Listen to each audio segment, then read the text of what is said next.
AI 그리고 비만 관련한 종목들이 주도를 하면서 지수도 상승을 했다, 이렇게 볼 수 있습니다.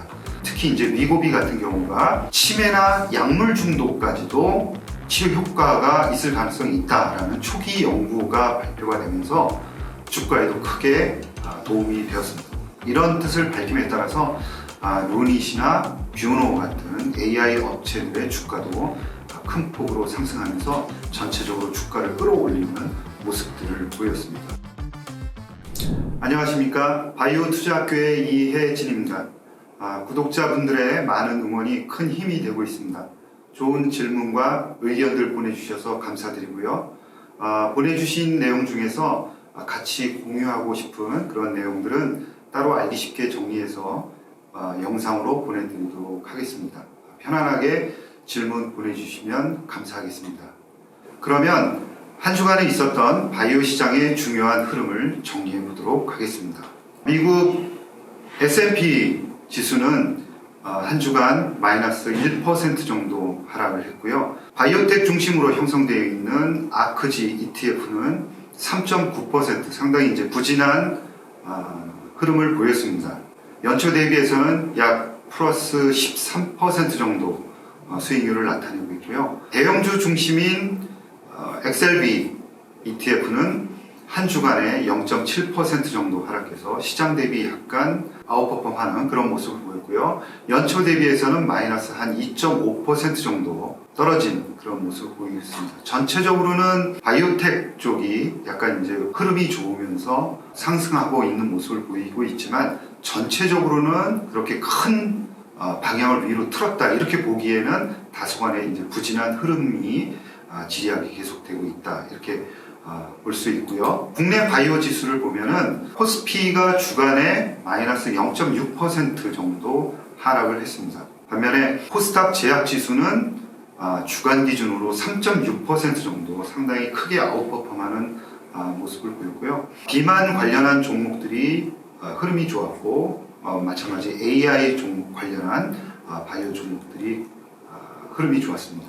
ETF 중에서 최근에 상장된 코악트 바이오 헬스케어 ETF 같은 경우에는 주간 기준으로 한 4% 정도 상승했고, 시가총액도 벌써 1,200억을 넘었으면서 꾸준히 관심을 받고 있다 볼 수 있고, 타임폴리오 K 바이오 액티브 ETF 같은 경우에도 주간 기준으로 7% 정도 상당히 이제 큰 폭의 상승을 보였습니다. 그리고 시가총액도 260억대로 올라서는 모습을 보이고 있습니다. 조금 더 자세하게 미국과 국내 주간 바이오 흐름을 살펴보면, 미국 10년물 국채 금리가 4.2%대 후반까지 이제 육박하는 그런 불안한 움직임을 보이고 있고요. 특히나 WTI 유가가 87달러까지 상승하는 유가발 물가 상승 우려감이 시장에 크게 영향을 미쳤다라고 볼 수가 있습니다. 금리 정책 불확실성 부각에 따른 미국과 국내 증시의 주간 단위로 조정이 나타난 반면, 국내 제약 바이오는 아까 말씀드린 대로 AI 그리고 비만 관련한 종목들이 주도를 하면서 지수도 상승을 했다, 이렇게 볼 수 있습니다. 특징적인 부분들을 미국부터 살펴보면요, 노보노디스크, 특히 최근에 이제 광풍이라고 말씀드릴 수 있을 정도로 상당히 뜨거운 GLP-1 작용제, 비만이나 과체중 성인을 대상으로 한 임상 3상에서 비만뿐만이 아니라 심혈관 위험을 한 5년 정도의 임상을 한 결과 20% 정도 하락시키는 그런 결과를 발표를 했습니다. 따라서 상당히 이제 그 주가에도 큰 도움을 받았는데, 9월 8일에 또다시 이 GLP-1, 특히 이제 위고비 같은 경우가 치매나 약물 중독까지도 치료 효과가 있을 가능성이 있다라는 초기 연구가 발표가 되면서 주가에도 크게 도움이 되었습니다. 좀 더 자세히 살펴보면, 비만 치료제를 사용한 식이조절법이 알코올이나 마약 중독 같은 신경질환을 치료할 수 있는지 알아보는 임상을 이제 시작을 한다라는 이야기고요.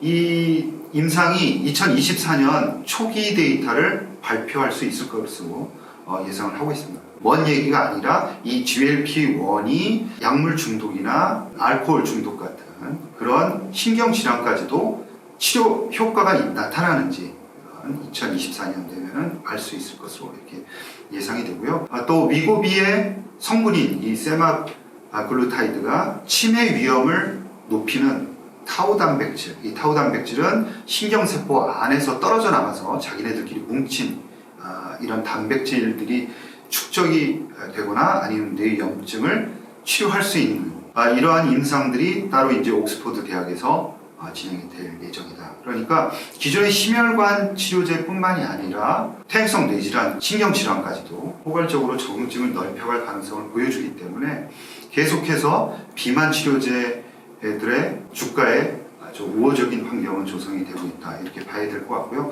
우리나라에서도 이 비만 관련한 치료제에 관련한 기업들의 주가가 강세를 보였는데, 예를 들어서 한미약품이라든가 또 펩트론, 일동제약, 올릭스라든가 고바이오랩 같은 종목들이 주가가 크게 올랐습니다.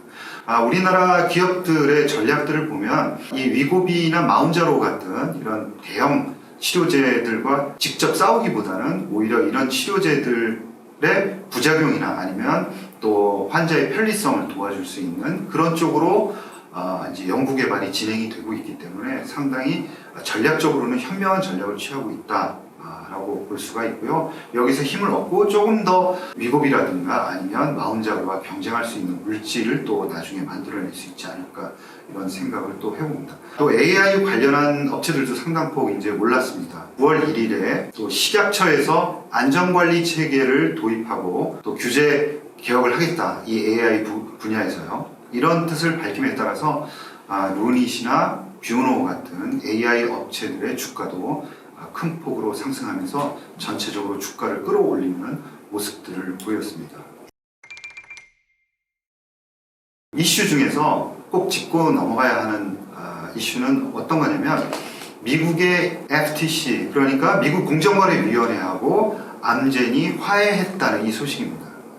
이게 왜 중요하냐면, 암젠이 호라이즌이라는 회사를 이제 인수하겠다라는 계약을 체결했는데 불구하고 FTC가 반대를 함으로 인해서 이 M&A가 진행이 되지 못하고 그 뒤에 있었던 그런 대형 딜조차 전부 다 올스톱된 상태였습니다. 암젠과 호라이즌 건이 상당히 미국 헬스케어 분야에 M&A에 있어서 상당히 중요한 역할을 하고 있었는데요. 이번에 미국 공정거래위원회하고 암젠이 화해를 했다라는 소식이 전해졌습니다. 화해 조건으로 암젠이 호라이즌의 그 테페자라든가 크리스텍사라는 안근병증 치료제를 무기로 사용하지 않겠다. 그러니까 번들로 끼워 사용하지 않겠다라는 거죠. 왜 그러냐면 이 치료제들은 독점력이 워낙 강합니다.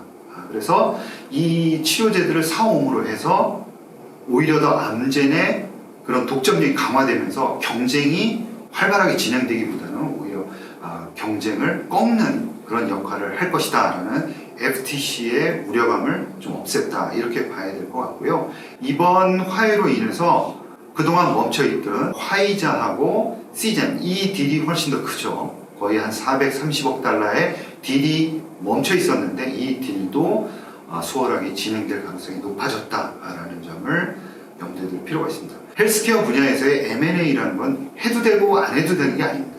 왜 그러냐면 빅파마의 그런 기술적인 진보를 거의 내부에서 충당하는 게 40%라고 그러면 외부에서 가져오는 분야가 60%가 넘습니다.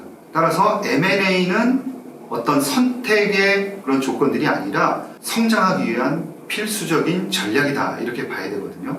따라서 이번 양자 간의 화해는 상당히 향후에 바이오 헬스케어 업계의 대형 M&A에 도움이 될 수밖에 없고, 이거는 간접적으로 또 우리나라 기업들의 기술 수출에도 긍정적인 영향을 미칠 것이다, 이렇게 생각합니다.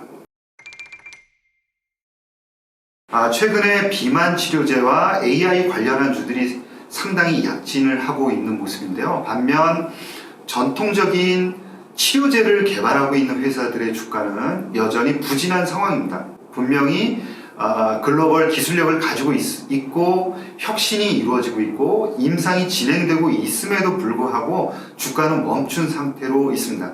시장에서 잘 인지를 못하고 있다, 이렇게 생각을 하고 있고요. 이러한 전통적인 암 치료제를 개발하고 있는 그런 회사들에게도 관심을 둘 필요가 있다, 이런 말씀을 드리고 싶습니다.